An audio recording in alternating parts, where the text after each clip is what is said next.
찬송가 259장입니다.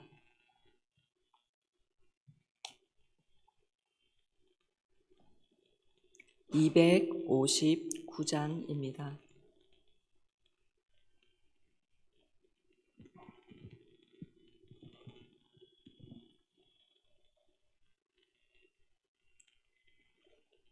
예수 십자가에 흘린 피로써 그대는 씻기어 있는가. 더러운 죄 희게 하는 능력을 그대는 참으지 하는가. 예수의 보혈로 그대는 씻기어 있는가.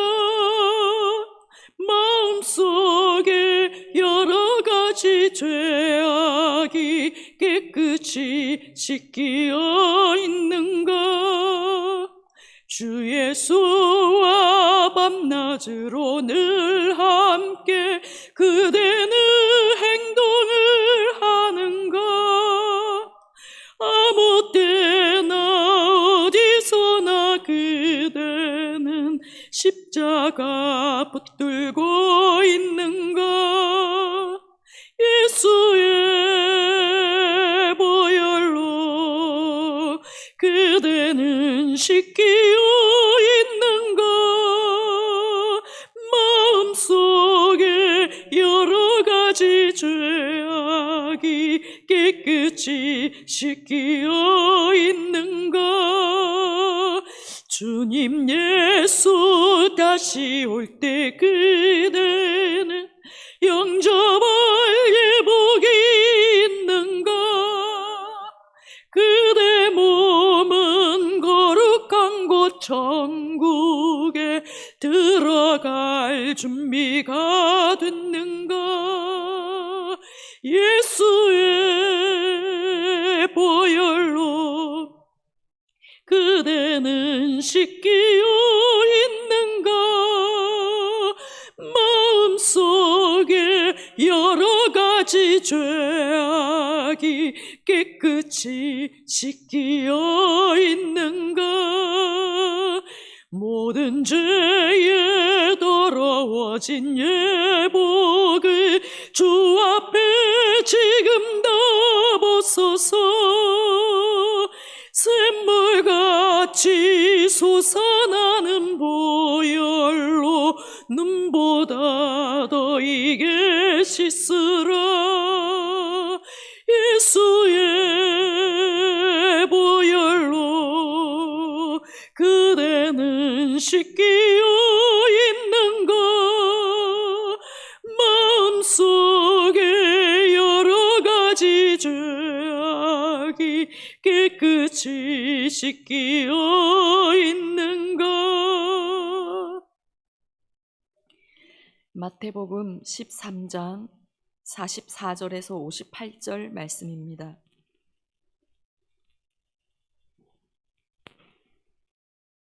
마태복음 13장 44절에서 58절 말씀 교독하신 후에 마지막 절은 함께 읽겠습니다. 천국은 마치 밭에 감추인 보화와 같으니 사람이 이를 발견한 후 숨겨두고 기뻐하며 돌아가서 자기의 소유를 다 팔아 그 밭을 사느니라.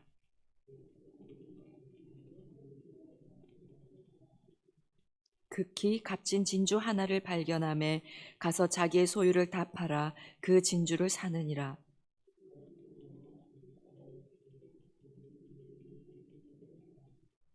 그물에 가득함에 물가루 끌어내고 앉아서 좋은 것은 그릇에 담고 못된 것은 내버리느니라.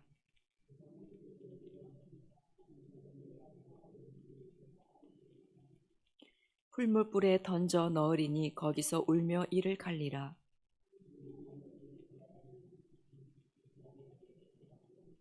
예수께서 이르시되 그러므로 천국의 제자된 서기관마다 마치 새 것과 옛 것을 그 곳간에서 내오는 집주인과 같으니라.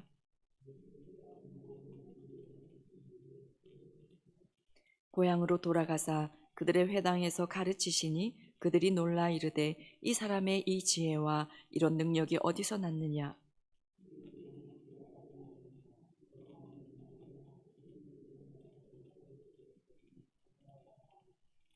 그 누이들은 다 우리와 함께 있지 아니하냐. 그런즉 이 사람의 이 모든 것이 어디서 났느냐 하고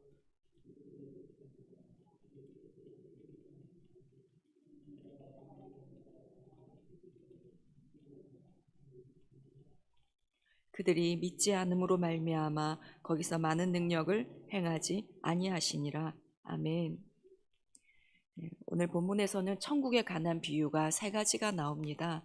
이 세 가지 비유를 통해서 천국에 대해서 더 알아가는 은혜가 있기를 원합니다. 첫 번째 비유는 천국은 밭에 감추인 보화와 같다라고 말씀합니다. 44절입니다. 천국은 마치 밭에 감추인 보화와 같으니 사람이 이를 발견한 후 숨겨두고 기뻐하며 돌아가서 자기의 소유를 다 팔아 그 밭을 사느니라. 천국은 먼저 감추어져 있습니다. 천국은 누구나에게 쉽게 발견되는 것은 아닙니다. 아무리 천국이 있다고 해도 그것이 너무나 귀하다고 하여도 깨닫지 못하는 사람들이 많이 있습니다. 감추어져 있기 때문입니다. 그런데 하나님께서 너무나 귀한 가장 가치 있는 천국을 우리에게 먼저 발견하게 하신 이 은혜에 참 놀랍고 감사합니다. 옛날에는 귀한 보물을 보관할 곳이 마땅치가 않아서 땅을 깊이 파고 그 속에 감추어 두기도 하였습니다. 그러다가 그 주인이 돌아가시거나 멀리 외국으로 가거나 그래서 그 보물이 주인 없는 보물이 될 때 그럴 때가 많이 있었습니다. 그런데 오늘 본문에서 가난한 소장농이 밭에서 일을 하다가 이 감추어져 있던 보화를 발견하게 된 것입니다. 농부는 너무 기뻐하며 자기의 소유를 다 팔아서 그 밭을 샀습니다. 그렇습니다. 천국, 하나님의 나라는 보화입니다. 너무너무 귀한 가장 값진 보물입니다. 처음 봤을 때 꿈인지 생시인지 믿어지지 않을 정도로 어찌 내게 이런 일이 일어났을까 생각이 될 정도로 너무 기쁘고 감격적이어서 웃고 우는 그런 보물입니다. 그냥 생각만 해도 너무 좋아서 입이 벌어지는 보물입니다. 여러분, 이 보물 발견하셨습니까? 혹시나 아직 잘 모르겠다 하시는 분이 계신다면 이 보물을 꼭 발견하는 은혜가 있기를 원합니다. 이 보물을 발견하게 되면 44절을 다시 보시면 자기의 소유를 다 팔아 그 밭을 사느니라. 본문에서 보화를 발견한 사람은 다른 사람들이 그 사람을 보고 이해가 안 될 정도로 웃기도 하고 행동했을 것입니다. 하지만 이 보물을 발견한 사람은 어떻게 하면 그 밭을 내 소유로 만들 수 있을까 계속 고민했을 겁니다. 이것이 천국, 이 하나님의 나라를 발견한 사람의 모습인데요. 천국을 발견하지 못한 사람은 절대로 이해할 수 없는, 천국을 발견한 사람만이 이해할 수 있는 모습입니다. 농부는 아무리 돈이 없어도 이 보물을 사야 했습니다. 반드시 내 것으로 만들어야 했습니다. 그 보화는 자신의 전 재산에 비할 수 없는 어마어마한 것이었기 때문입니다. 그래서 아무리 높은 값을 불러도 상관없었습니다. 전 재산을 다 팔아서 이 밭을 삽니다. 그것은 당연한 일이었습니다.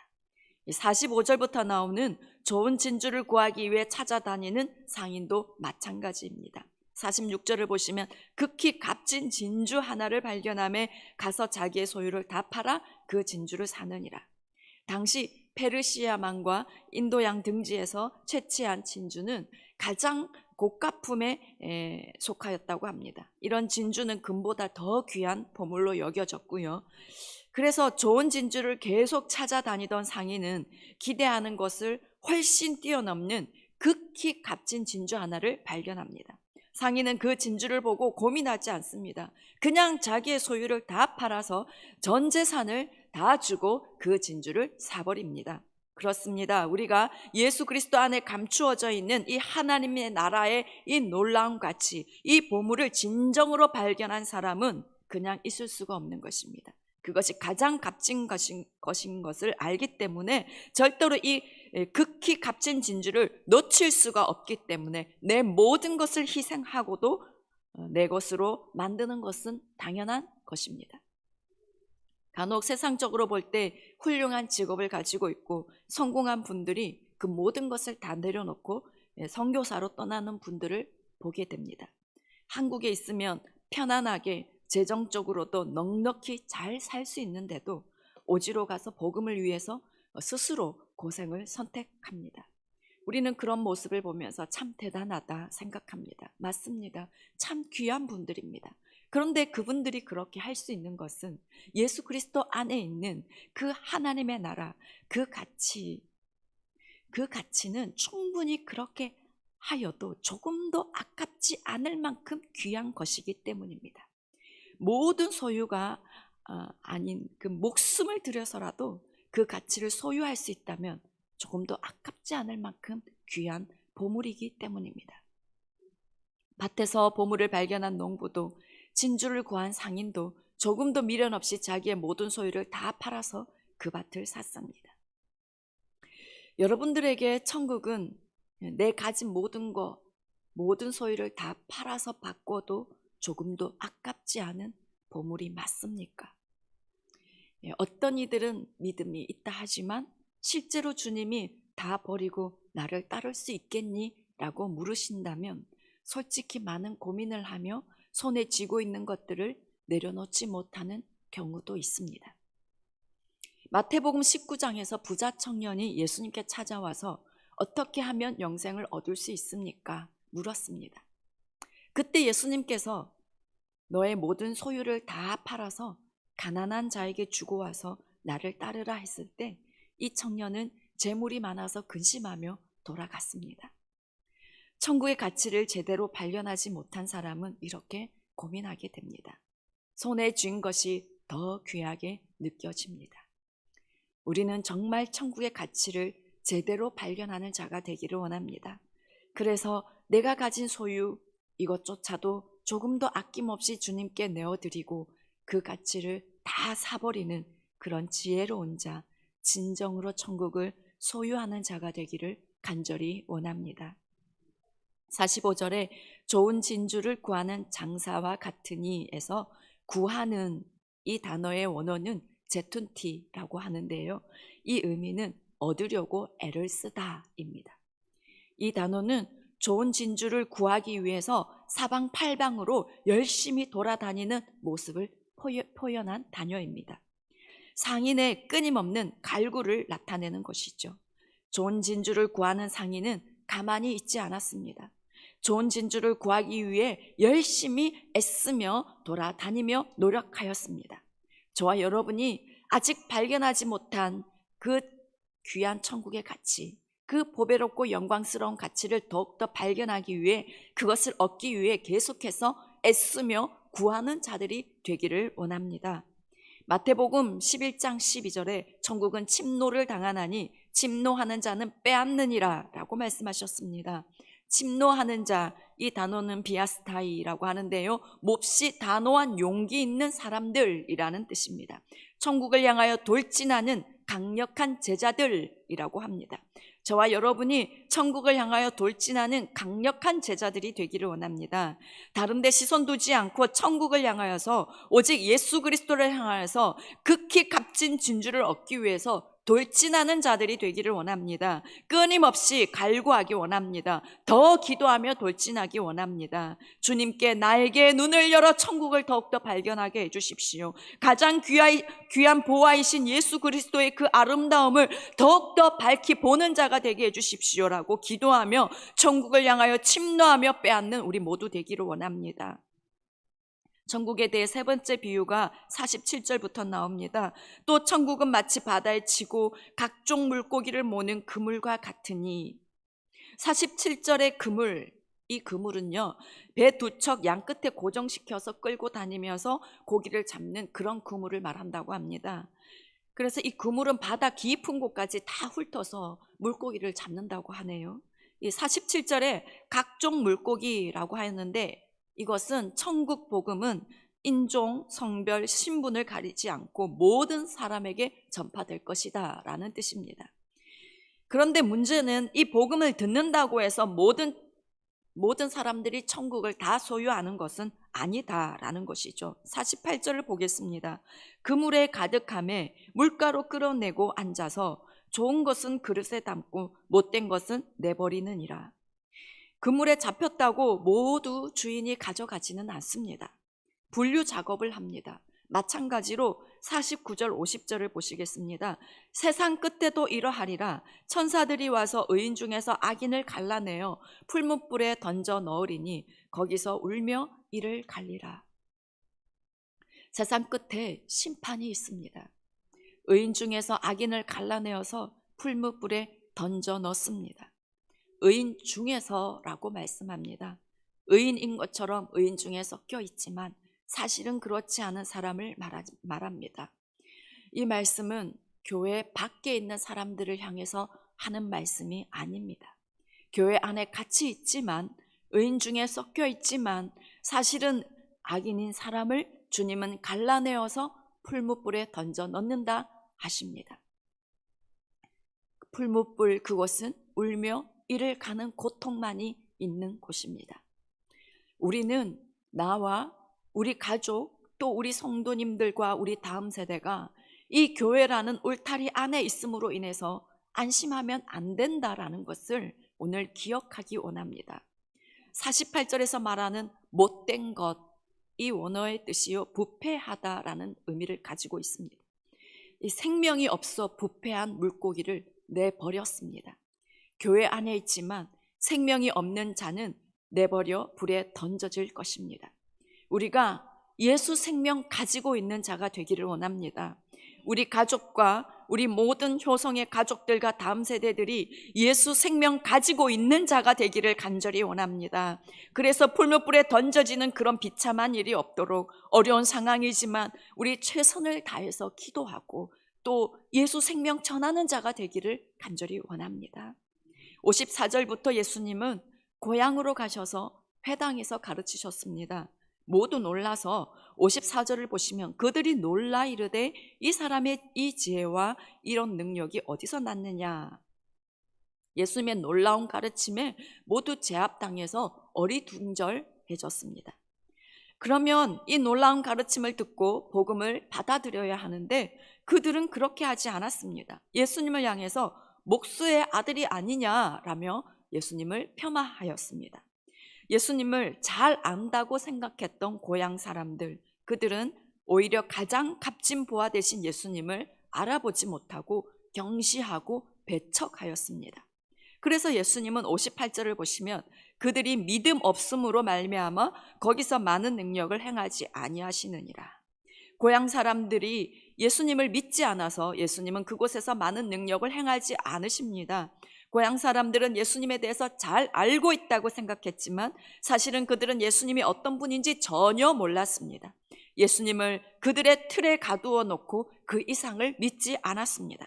그래서 그들은 예수님께서 행하시는 놀라운 권능을 경험하지 못했습니다. 우리가 교회 안에 있고 오랫동안 직분자로 있어서 나는 다 알고 있다 생각해도 정작 예수님이 어떤 분인지, 그분 안에 있는 그 놀라운 가치들과 그 천국을 잘 모를 수가 있다라는 것입니다. 우리가 믿지 않음으로 인해서 주님께서 행하시는 놀라운 권능을 더 경험하지 못하고 있을 수 있다입니다. 예수님에 대해서 어느 정도만 우리가 알고 있는 건 아닌가, 어느 정도만 믿고 있는 건 아닌가, 거기에만 머물러 있지 않은가, 우리에게 정말 믿음이 있는가, 내가 믿지 않아서 하나님의 권능을 더 경험하지 못하고 있는 것은 아닌가 돌아보기를 원합니다. 주님은 우리가 더 알기를 원하고 계십니다. 더 믿는 자가 되기를 원하시며 우리에게 그 주님의 권능을 더 경험하게 하기를 원하고 계십니다. 우리 오늘 믿음을 더 주시기를 기도하며 나갔으면 좋겠습니다. 우리의 눈을 더 열어 가장 값진 부활을 발견할 수 있게 해주시고 그 안에 있는 가치들을 더 알게 해주시기를 간구하며 내 모든 것을 내어주고라도 그것을 소유하는 우리가 되기를 원합니다. 그래서 여기 계신 모든 분들께서 반드시 천국을 누리고 또 더욱더 믿음으로 나아가 주님께서 행하시는 그 놀라운 능력들을 우리 삶에서 더욱더 경험하고 또 더 경험하는 우리 교회가 되기를 간절히 원합니다. 기도하겠습니다. 하나님 아버지, 오늘 이 시간에 우리가 기도하며 나아갈 때에 천국을 향해서 침노하는 그런, 천국을 향하여 강력하게 달려가는 그런 제자들, 용기 있는 자들, 그런 자들이 되기를 원합니다.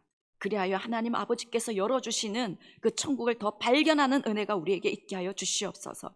그래야 내 모든 것을 다 들여서라도 그 천국의 가치를 더 소유하는 자가 되게 하여 주시옵소서. 하나님 아버지, 이 코로나 상황으로 인해서 예수 생명 잃어버려 가는 자가 있습니까? 하나님 저들을 찾아가 주시고 하나님 아버지 저들에게 주님을 향한 목마름을 더욱더 부어주시옵소서. 예배를 회복하게 하시고 천국을 발견하고 소유하는 자들이 되게 하여 주시옵소서. 하나님, 우리 효성의 모든 가족들과 다음 세대들이 예수 생명 가지고 있어서 살아있는 자 되게 하여 주시옵소서. 모든 예배와 말씀과 기도가 생명을 살리는 은혜가 있게 하여 주시옵시고 믿음으로 하나님의 권능을 더욱더 경험하는 은혜가 우리 모두에게 있게 하여 주시옵소서. 이 모든 말씀 우리 주 예수님의 이름으로 간절히 기도합나이다. 아멘. 하늘에 계신 우리 아버지, 아버지의 이름을 거룩하게 하시며 아버지의 나라가 오게 하시며 아버지의 뜻이 하늘에서와 같이 땅에서도 이루어지게 하소서. 오늘 우리에게 일용할 양식을 주시고 우리가 우리에게 잘못한 사람을 용서하여 준 것 같이 우리 죄를 용서하여 주시고 우리를 시험에 빠지지 않게 하시고 악에서 구하소서. 나라와 권능과 영광이 영원히 아버지의 것입니다. 아멘.